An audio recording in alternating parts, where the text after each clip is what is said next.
The room throbbed with laughter, clinking glasses, and the syrupy sweetness of vanilla frosting. Yet all I could hear was her voice, bright, cutting, splitting the air like glass. He keeps begging to be intimate with me, but I always say no. Laughter followed. My wife, Elise, stood in the center of our living room, sequin dress shimmering under the chandelier like she was on stage. Her words, tossed out so carelessly, landed in me like shrapnel. The guests roared, their faces blurring around the edges.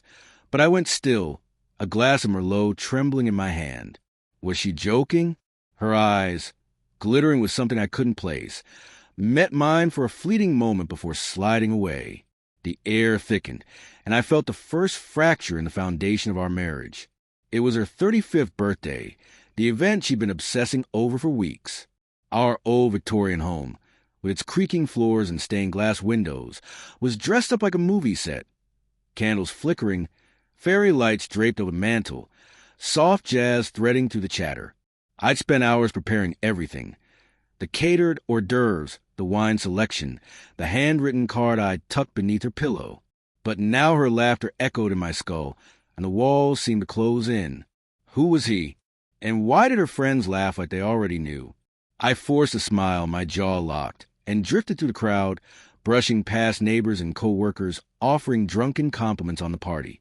Elise was by the dessert table now, auburn hair spilling over one shoulder as she leaned toward her best friend, Mara. I couldn't hear their words over music, but Mara's knowing smirk sent a chill down my spine. I wanted to confront her, to demand an explanation, but hesitation clawed at me. Maybe it was nothing, a joke gone wrong. Elise loved being the center of attention, making people laugh. But that word, begs, lodged in my mind like a splinter. The night dragged, each moment stretching painfully slow. I watched her glide to the room, radiant, magnetic, the same woman I'd adored for 10 years. The one who'd sobbed in my arms when her father died, who danced barefoot in our kitchen to silence. But now, every touch felt rehearsed, every laugh slightly off-key. When she brushed my arm, her fingers lingered a beat too long, as if overcompensating. When she laughed, it rang too loud, too sharp. I sipped my wine, bitterness coating my tongue, trying to quiet the storm of doubt inside me.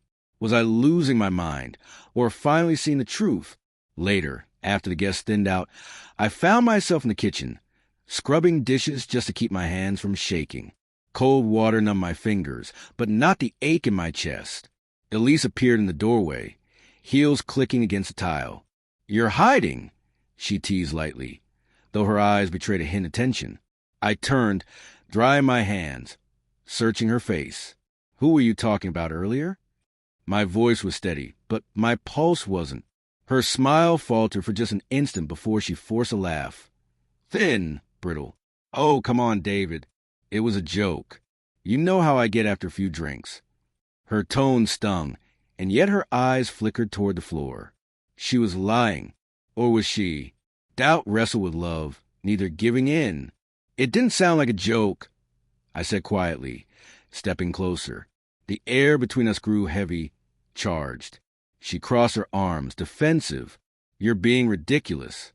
It's my birthday. Can we not do this?"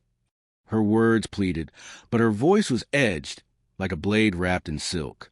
I wanted to press harder, demand the truth, but 10 years of trust of history held me back. So I nodded, swallowing down everything I wanted to scream, and let her walk away. The next morning, the house was a graveyard of empty bottles, crumpled napkins, and stale perfume.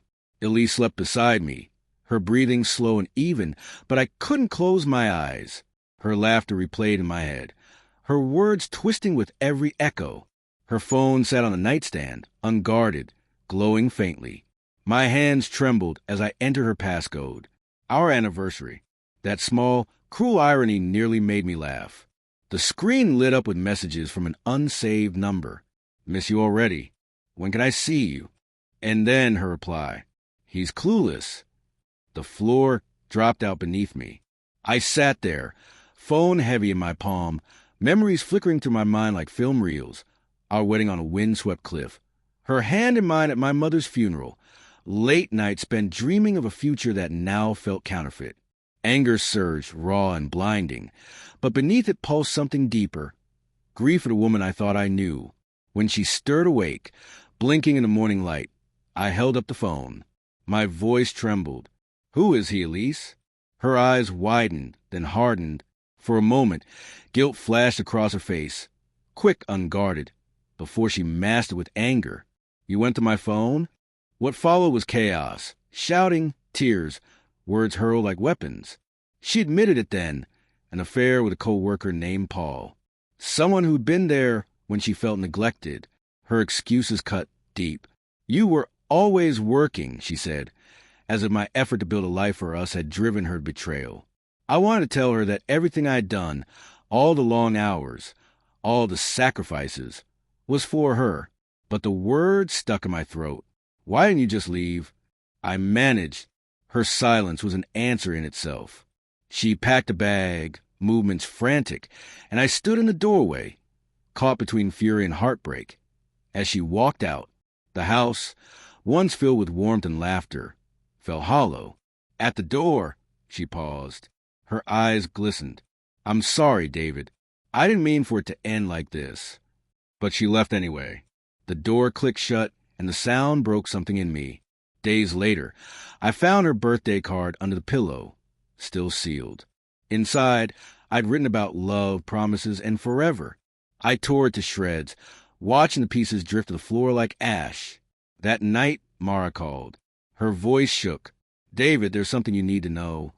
My chest tightened. "It wasn't just Paul," she said quietly. "There was someone else. Someone you'd never suspect."